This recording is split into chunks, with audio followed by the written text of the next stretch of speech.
Coucou tout le monde, bonjour à tous, bienvenue sur Bam Ton CAP, j'espère que vous allez tous bien. Les amis, aujourd'hui nous allons continuer avec une série de révisions, d'accord? Ça va être un peu un mélange, un tout petit peu de EP2, c'est-à-dire tout ce qui se fait en école maternelle lorsque vous êtes dans la peau du natin et également, pourquoi pas, quelques questions qui peuvent vous être posées en EP3 lorsque vous êtes dans la peau d'une assistante maternelle. Alors, si c'est la première fois que tu tombes sur cette chaîne, n'oublie pas de t'abonner si ce contenu te plaît pour ne pas rater mes prochaines publications, d'accord? Si tu es déjà abonné, eh bien, franchement, merci. Merci de tout cœur. N'oubliez pas, les amis, un pouce bleu, ça fait toujours plaisir. Un commentaire, pourquoi pas, si vous avez des questions, des interrogations, ça peut également aussi m'orienter sur les possibles vidéos à faire. D'accord? Alors, nous allons tout de suite commencer. Alors, on peut vous poser la question de savoir, par exemple, lorsque vous faites un nettoyage de votre micro-ondes, d'accord? Pourquoi il est souhaitable d'utiliser du vinaigre blanc? Du coup, à quoi ça sert? Pourquoi est-ce que vous utilisez le vinaigre blanc? Ben, le vinaigre blanc, d'accord, vous pouvez dire qu'il sert déjà à assouplir les saletés. Comme ça, du coup, ça va être plus facile à nettoyer, d'accord, parce que vous n'aurez pas à beaucoup frotter. Donc, ça assouplit les saletés. Le vinaigre blanc permet également de dégraisser. Donc, tout ce qui a comme huile et autres, franchement, ça va dégraisser. Pour la petite parenthèse, même pour les toilettes, lorsque vous mettez du vinaigre blanc, ça va hyper détarter. D'accord? Donc, ensuite, voilà, vous pouvez également dire que ça permet aussi d'éliminer les bactéries. Donc, vous pouvez utiliser le vinaigre blanc parce que ben, ça assouplit les saletés, ça rend plus facile le nettoyage, ça dégraisse et ça élimine les bactéries. D'accord? Une autre question qu'on peut aussi vous poser, c'est de savoir qu'est-ce qu'un bio-nettoyage. D'accord, c'est une question qui vient beaucoup quand même en EP2. Du coup, un bio-nettoyage, c'est quoi? Le bio-nettoyage, c'est tout simplement un nettoyage qui se fait deux en un. C'est-à-dire qu'il va combiner deux actions. D'accord? Il va avoir l'action détergent, mais également l'action désinfectant. Donc, du coup, avec son action détergent, d'accord, on va tout simplement nettoyer. On va enlever les saletés. Le détergent, c'est du savon, d'accord? Donc, lorsque vous êtes en magasin, vous regardez les produits, vous allez voir, c'est souvent écrit détergent, désinfectant ou tout simplement détergent. Donc, tout dépendra du type de produit, d'accord? Des fois, vous avez deux en un comme ça désinfecte et ça nettoie, ou vous avez tout simplement des actions séparées, d'accord? Donc le bio nettoyage, c'est ça, c'est vraiment cette possibilité d'avoir en un seul une action nettoyante et désinfectante, d'accord? Donc comme je disais tantôt, l'action détergent, elle va tout simplement nettoyer, elle va tout simplement enlever les saletés, d'accord? Du coup, l'action désinfectante, qu'est-ce qu'elle va faire? L'action désinfectante, en fait, elle va éliminer les bactéries. D'accord? Donc, si on ne désinfecte pas, en fait, on n'élimine pas les bactéries. Mais lorsque on fait le nettoyage et ensuite on fait la désinfection, ben, tout de suite, on a une bonne partie de bactéries qui vont être éliminées, d'accord? Après, lorsqu'on fait le lavage, il y a une partie de bactéries aussi qui s'élimine, hein, d'accord? Et le reste sera fait par la désinfection. Parce que la désinfection vient vraiment, comment dirais-je, vraiment faire un nettoyage en profondeur en fait. D'où l'importance de désinfecter, d'accord? Ensuite, une autre question qui peut vous être posée, c'est du coup de savoir, donc c'est de savoir, ben, du coup, comment est-ce que vous allez faire le bio-nettoyage? Ben, le bio-nettoyage, d'accord, il va se faire en 3 temps. Donc, d'abord, il va falloir faire le lavage du sol ou tout simplement de la surface, d'accord? On va le faire avec un détergent, d'accord? Donc, ensuite, une fois la première partie faite, c'est-à-dire on a fini avec le lavage du sol, on va ensuite faire ce qu'on appelle le rinçage. Le rinçage, lui, il va se faire avec de l'eau claire. C'est pour cela, vous allez voir, dans le grand nettoyage, on a souvent différents seaux, mais si tel n'est pas le cas, on peut utiliser un seau, c'est juste de vider, nettoyer et ensuite revenir avec de l'eau claire, d'accord, pour faire un rinçage. Une fois le rinçage fait, il faut ensuite finir par l'action désinfection, d'accord? Donc, vous allez avoir des produits comme ça dans le commerce qui sont écrits désinfection, donc uniquement pour désinfecter, d'accord? Donc, ce produit, vous allez mettre de l'eau dans un seau et ensuite vous allez mettre la quantité nécessaire pour la quantité nécessaire du produit, d'accord, par rapport à la quantité d'eau que vous avez dans votre seau. Donc ensuite vous allez mettre ce produit désinfectant et du coup nettoyer votre sol ou la surface à désinfecter. Donc avec ces 3 étapes, vous avez fait comme ça votre nettoyage, d'accord? On peut également vous poser une autre question, c'est de savoir, donc on peut vous dire, ben, pourquoi lorsque vous faites du nettoyage, vous avez besoin de mettre des gants? Ben, les gants sont importants lors du nettoyage. Pourquoi c'est important? Parce que ça permet de protéger, d'accord, des éventuels virus et bactéries qui sont présents déjà sur le matériel ou même sur la surface à nettoyer, d'accord?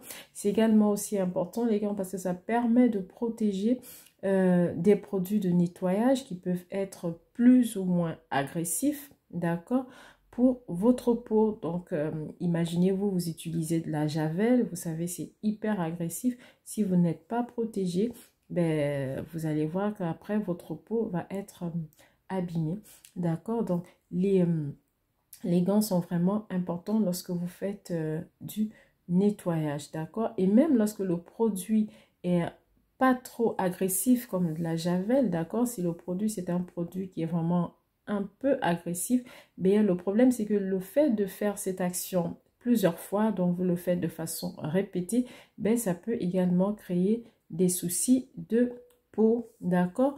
Vous pouvez également dire que les gants sont aussi importants parce que ça vous permet d'éviter tout risque de coupure. Vous savez, des fois, quand vous faites du nettoyage, vous pouvez passer un endroit et puis sans faire attention, il peut y avoir une petite lame ou même un petit carreau qui est fissuré et ça peut vous faire une coupure.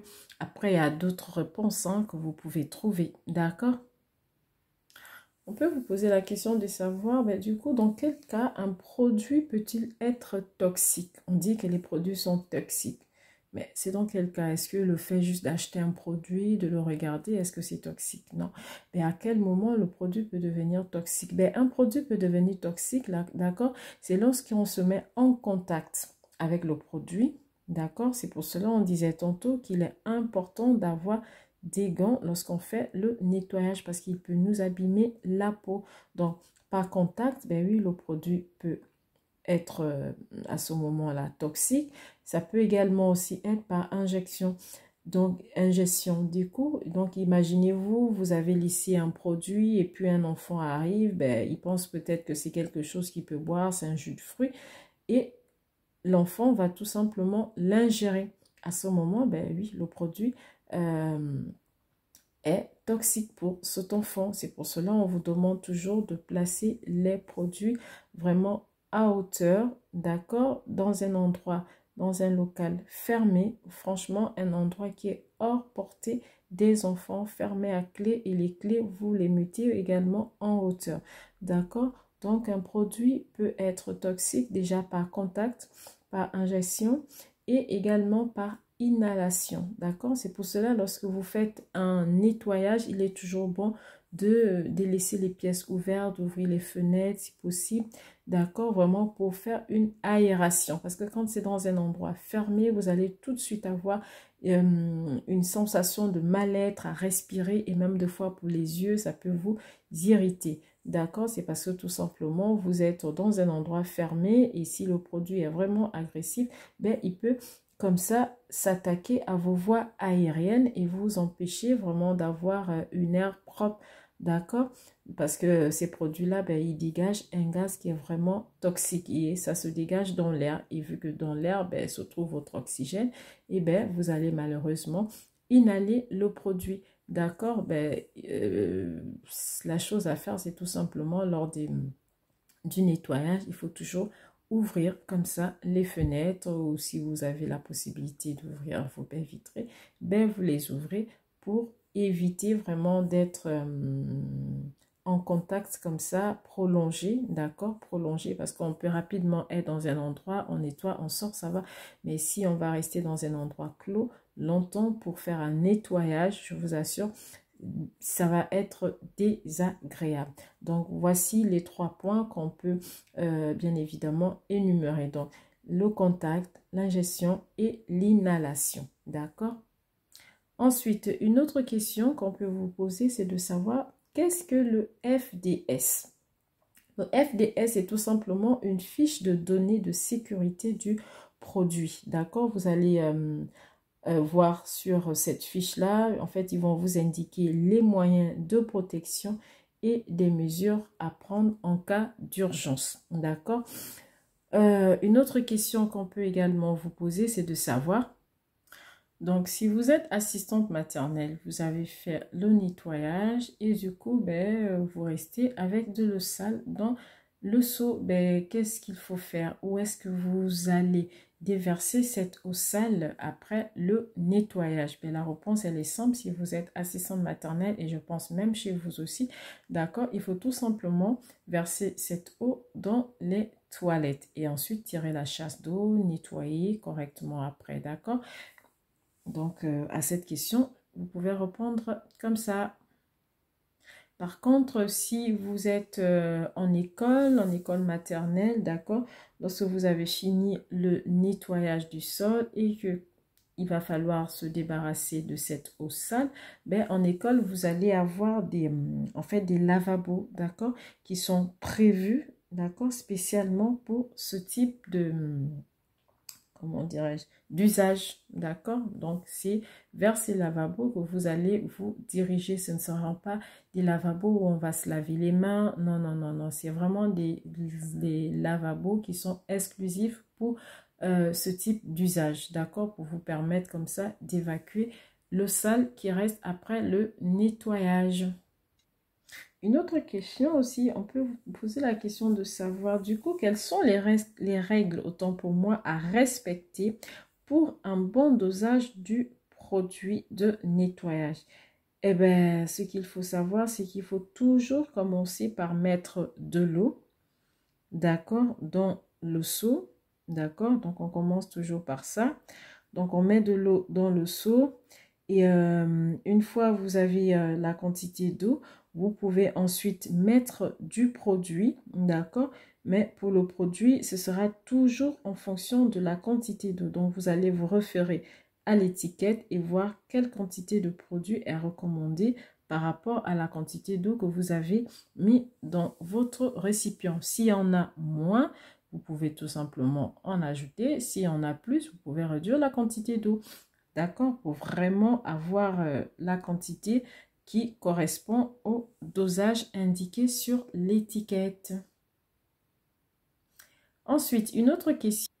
Oui, excusez-moi, je voulais tout simplement ajouter qu'en fait, le fait de faire vraiment les justes quantités entre l'eau, d'accord, et le produit, ça permet une efficacité du produit. Donc, imaginez-vous, vous avez une grande quantité d'eau et vous venez mettre une petite quantité de produit. Vous êtes d'accord avec moi que l'efficacité escomptée ne sera pas au rendez-vous. Le sol va toujours vous sembler sale. Ben oui, c'est parce que le dosage n'a pas été bien fait. Donc vraiment, le fait de regarder sur la notice, sur l'étiquette, la quantité d'eau et la quantité de produits à mettre, ça permet une efficacité du produit pour que le produit puisse vraiment faire son effet. D'accord?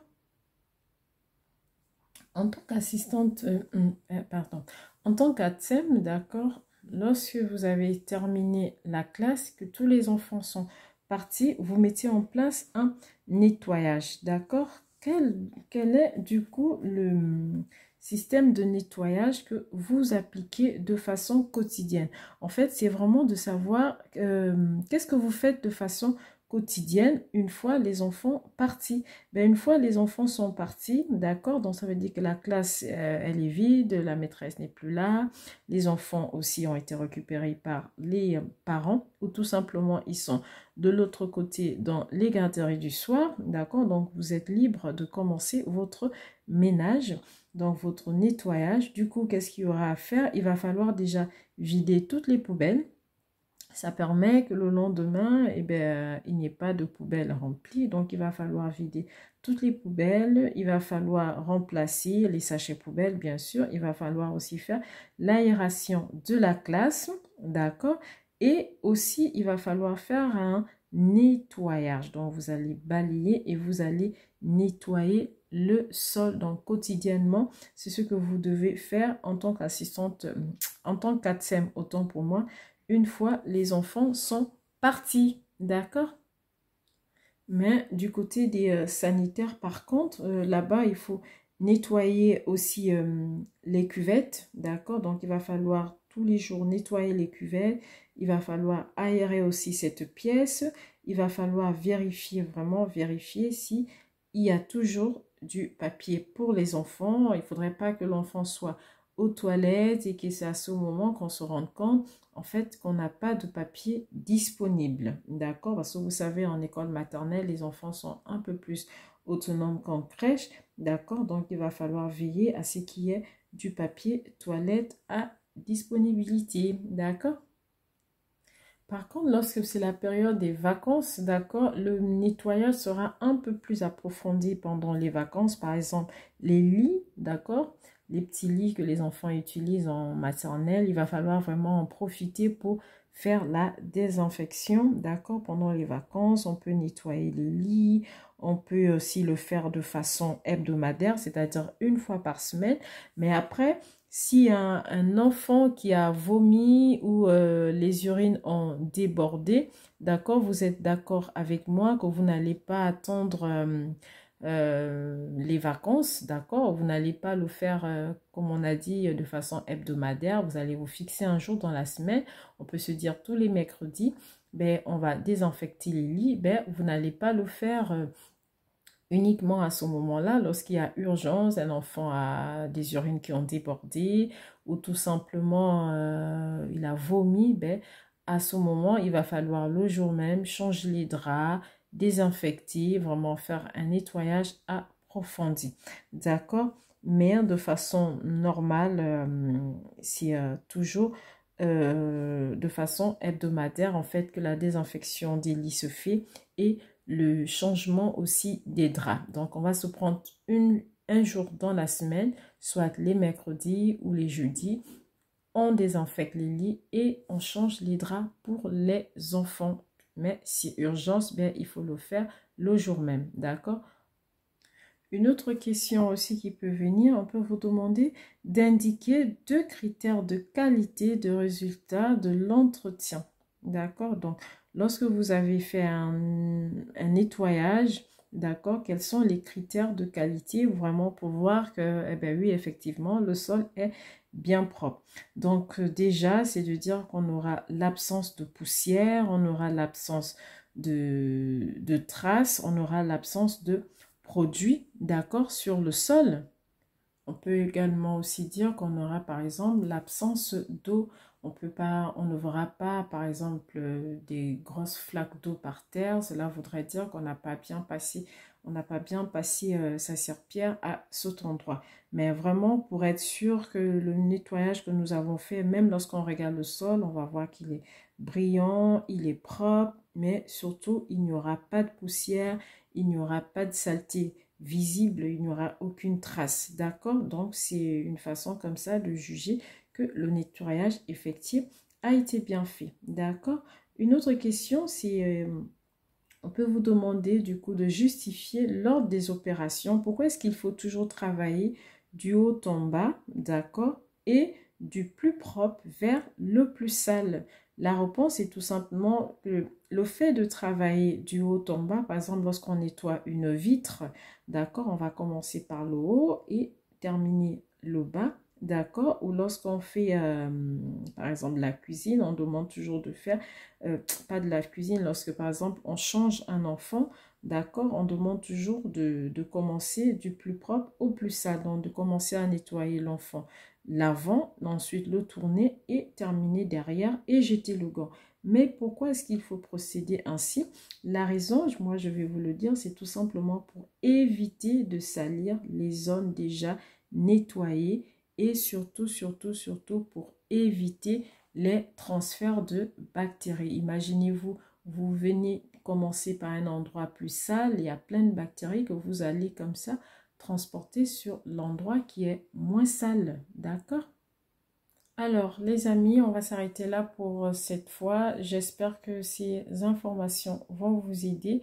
Vous me direz dans les commentaires. Sur ce, moi, je vous retrouve très bientôt pour une prochaine vidéo. Au revoir et merci.